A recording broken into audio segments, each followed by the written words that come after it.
Ayan, pinatawad niyo Buti na na lang, ako. di na umiyak si Imelda. Okay.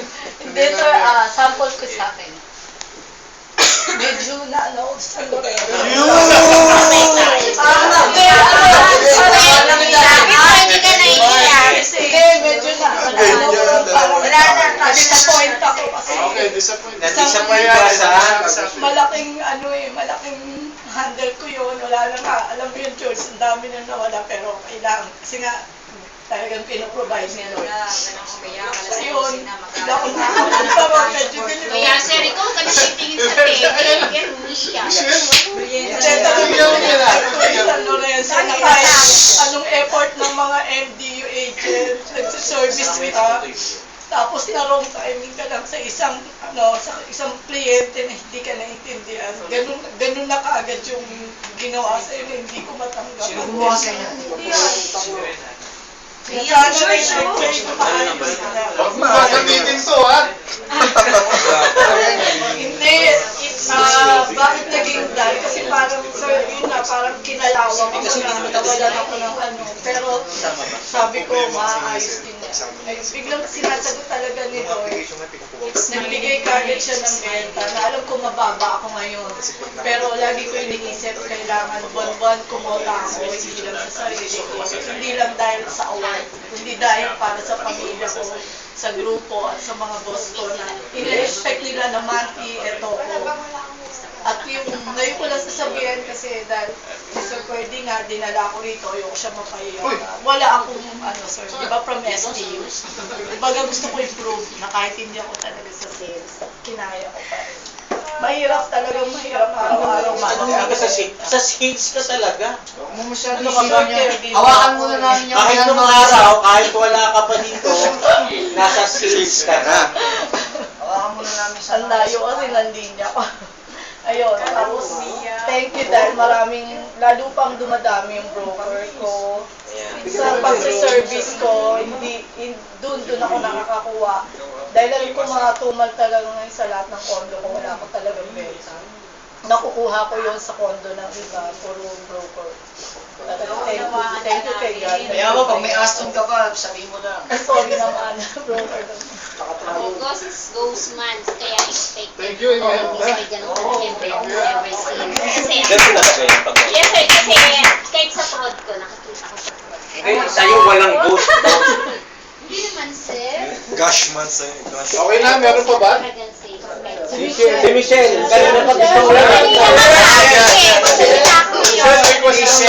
Sa team natin, ikaw magsalita kasi Michelle, nag-improve ako kami ni Michelle.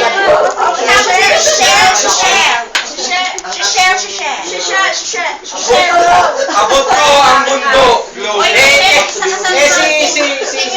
Si Franz, kailan Franz, natin ikaw. siya sharpen yung kanyang Sina-sharpen ko na sir. Sharpen na sir. Bilog na bilog kasi yung ginawa sa akin.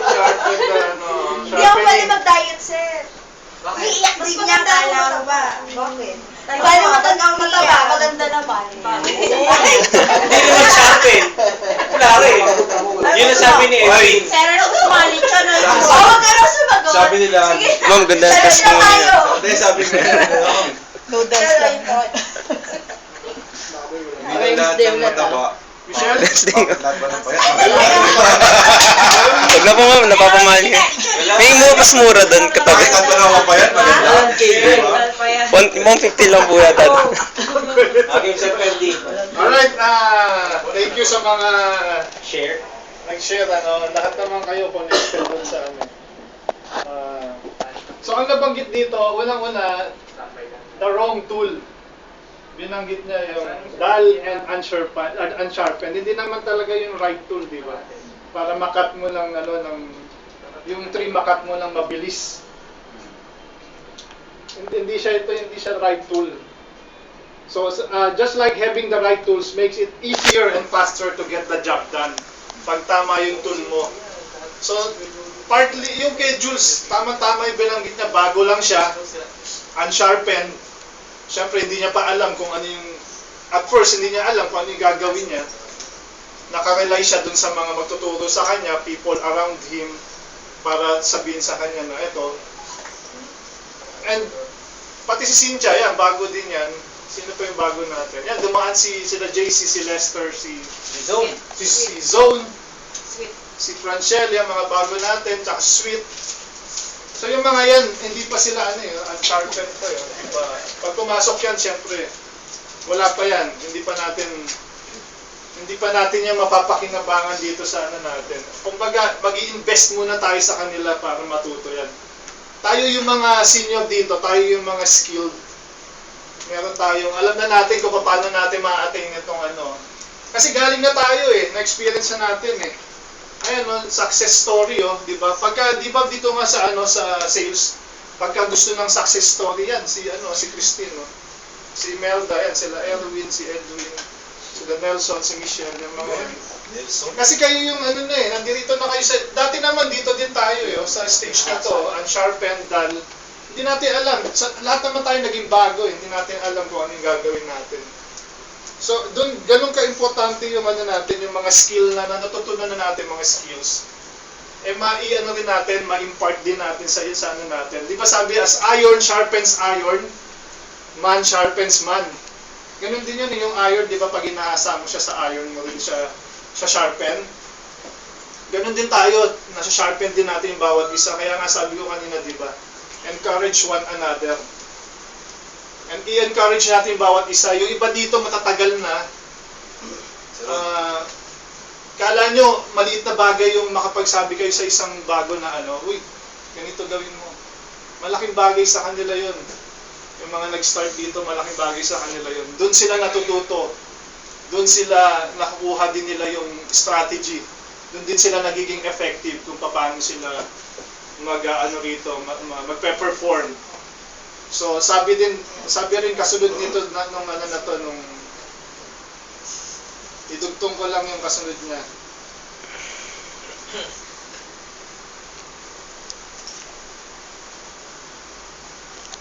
Para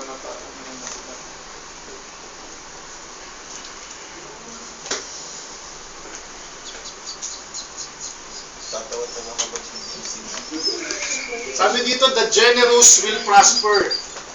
The generous will prosper. Na-experience nyo na to, di ba? Generosity. Those who refresh others will themselves be refreshed. Pag ni-refresh mo yung ibang tao, ikaw din, maki-refresh ka din. Give and it will be given to you. Yun yung alam mo yun, kailangan mo munang ibigay bago bibigay sa'yo. Mag-refresh ka, mare-refresh ka. Yun yung ng Lord God designed it that way. Man sharpen man.